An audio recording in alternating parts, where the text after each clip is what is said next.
এনসিপির সকল কার্যক্রমকে আমরা ছাত্র সমাজ অবাঞ্ছিত ঘোষণা করলাম।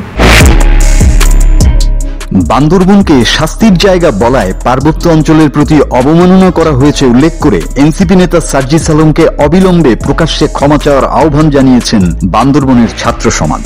অন্যথায় বান্দরবনে এনসিপির সব কার্যক্রম সম্পূর্ণভাবে অবাঞ্ছিত ঘোষণা করা হবে বলে হুঁশিয়ারি দেওয়া হয়েছে। রোববার দুপুরে বান্দরবন প্রেস ক্লাবে এক সংবাদ সম্মেলনে এসব কথা বলেন পার্বত্য চট্টগ্রাম ছাত্র পরিষদের নেতারা। অনিচ্ছাকৃত আরেকটি কথা বের হয়েছিল, পরক্ষণে আমার মনে হচ্ছে এই কথাটি আমার আসলে বলা উচিত হয়নি।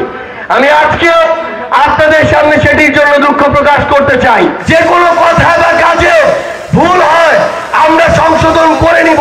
প্রান্তিক জেলাগুলোতে আমাদের যে ভাইয়েরা বোনেরা, যে সাধারণ জনগণ বসবাস করে, তারা কি অন্যান্য জনগণ থেকে ভিন্ন নাকি?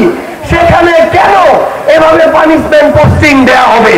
তারা জানান, গত ৩ জুলাই পঞ্চগড়ে অনুষ্ঠিত জুলাই পদযাত্রা চলাকালে এক বক্তব্যে সার্জিস বান্দরবনকে শাস্তিস্বরূপ চাঁদাবাজ ও দুর্নীতিবাজ কর্মকর্তাদের পাঠানোর জায়গা হিসেবে উল্লেখ করেন। ছাত্রনেতাদের ভাষ্য, এই মন্তব্য চরম নিন্দনীয় ও অবমাননাকর। এটি শুধু বান্দরবন নয়, গোটা পার্বত্য চট্টগ্রামের মর্যাদাকে হেয় করার শামিল। এটি রাষ্ট্রীয় বৈষম্য ও অবহেলার নগ্ন বহিঃপ্রকাশ বলেও মন্তব্য করেন তারা।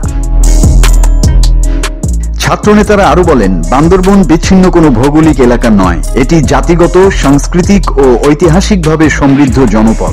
এখানে শান্তিপ্রিয়, আত্মমর্যাদা সম্পন্ন ও অধিকার সচেতন জনগোষ্ঠী বসবাস করে। একজন রাজনৈতিক নেতার মুখে এমন কটূক্তি গ্রহণযোগ্য নয়। সংবাদ সম্মেলনে ছাত্রনেতা আসিফ ইসলাম বলেন, এনসিপির পক্ষ থেকে ১৯ জুলাই বান্দরবনে আয়োজিত জুলাই পদযাত্রা অনুষ্ঠানে সার্জিস আলম জনসম্মুখে ক্ষমা চাইবেন বলে আশ্বাস দেওয়া হয়েছিল, কিন্তু তিনি অনুষ্ঠানে উপস্থিত ছিলেন না এবং কোনো কেন্দ্রীয় নেতাও এ বিষয়ে কিছু বলেননি। বরং অনুষ্ঠান শেষে বিষয়টি স্মরণ করিয়ে দিলে তারা কর্ণপাত না করে অনুষ্ঠানস্থল ত্যাগ করেন। তো আমাদের জেলাকে নিয়ে যে অবমাননাকর একটা বক্তব্য দেওয়া হলো এবং এর মাধ্যমে তিনি বলতে চাইলেন যে কি বান্দরবনকে ডাস্টবিনের সাথে তুলনা করা হলো আর কি। দ্রুত সময়ের মধ্যে যদি বক্তব্য প্রত্যাহার করা না হয় এবং ক্ষমা চাওয়া না হয়, আমরা ছাত্র সমাজ এটার আরো রিঅ্যাকশন করব, যেটার আসলে কারোর জন্য কাম্য হবে না।